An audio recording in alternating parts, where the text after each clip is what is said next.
Welcome to On the Tigers News. I'm Alexis Richer. Thanks again for making us a part of your day for the news we continue to watch for you. Hardening battle lines for the brawl to come, President Barack Obama urged congressional Democrats to, quote, look out for the American people in defending his legacy health care overhaul, while Vice President-elect Mike Pence stood firm Wednesday in telling Republicans that dismantling Obamacare is number one on Donald Trump's list.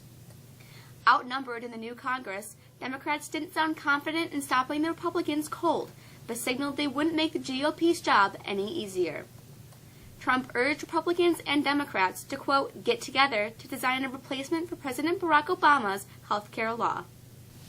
Senior U.S. intelligence officials face questions at a Senate hearing that will be dominated by the intelligence community's assessment that Russia meddled in the presidential election to help Donald Trump win. The Armed Services Committee's cyber threats hearing on Thursday comes the day before the president-elect is to be briefed by the CIA and FBI directors, along with the Director of National Intelligence, on the investigation into Russia's alleged hacking efforts. Trump has been deeply critical of their findings, even appearing to back controversial WikiLeaks founder Julian Assange's contention that Russia did not provide him with hacked Democratic emails. U.S. consumers bought a record number of new cars and trucks in 2016. A repeat performance in 2017 could be a tall order. Low gas prices, rising employment, and low interest rates kept buyers coming to car dealerships last year. There was also the lure of new technology, such as backup cameras, automatic emergency braking, and Apple CarPlay.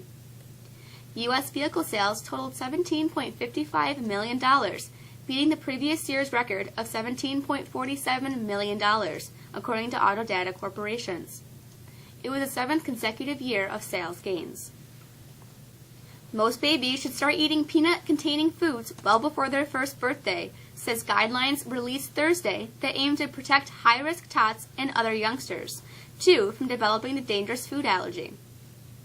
The new guidelines from the National Institutes of Health mark a shift in dietary advice based on landmark research that found early exposure dramatically lowers a baby's chances of becoming allergic. The recommendations spell out exactly how to introduce infants to peanut-based foods and when, for some, as early as 4 to 6 months of age, depending on whether they're at high, moderate, or low risk of developing one of the most troublesome food allergies. A Utah father who was skiing with his children captured dramatic video this week of a boy dangling from a ski lift by his backpack. The incident occurred Monday at the Sundance Mountain Resort south of Salt Lake City. Lift operators moved quickly to stop the lift and put a mat on the ground below in case the boy fell.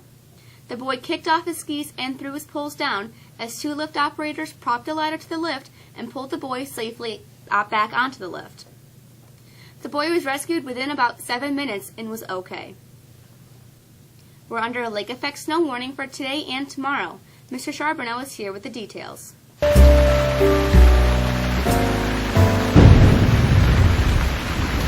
That's right, Alexis. We are under a lake effect snow warning. But the fact is that the most significant snow is impacting the very northern part of Oswego County and, of course, much of Jefferson County. Those areas where the persistent bands are set up, well, they could see up to 4 feet of snow when all is said and done. Now, we're just outside this very narrow, very stationary band, so we're going to sit this lake effect event out. That said, we could see a couple of inches later this afternoon. We should expect maybe another 2, 3, maybe as much as 4 inches of snow overnight from some of the lake effect spray. Now, temperatures tonight, they're going to be very, very cold in the upper teens. That cold continues for Friday with highs barely making it into the 20s. As far as snowfall Friday, again, we're going to be spectators with the heaviest snow just north of us. Now, we could see an inch or two during the day and another inch or two Friday night before the lake effect shuts off. Saturday and Sunday, cold, very cold. Both days we barely get out of the teens. Where are we going long term? Well, there's some initial data that shows a slight warm-up for the middle of next week. That's the forecast. I hope you have a great day. I'm Michael. SU Hoop got the train back on the tracks last night with a convincing win against Miami. Here's Josh with the highlights.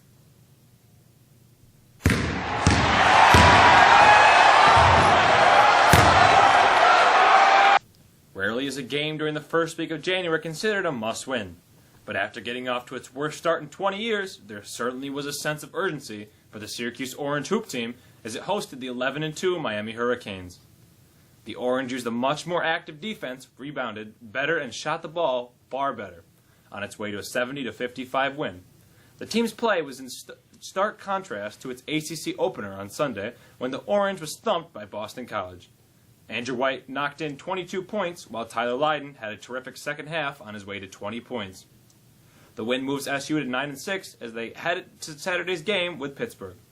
Tip time is at noon in the Carrier Dome. Grayson Allen is back for number 8 Duke after serving a one-game suspension for his latest trip of an opponent.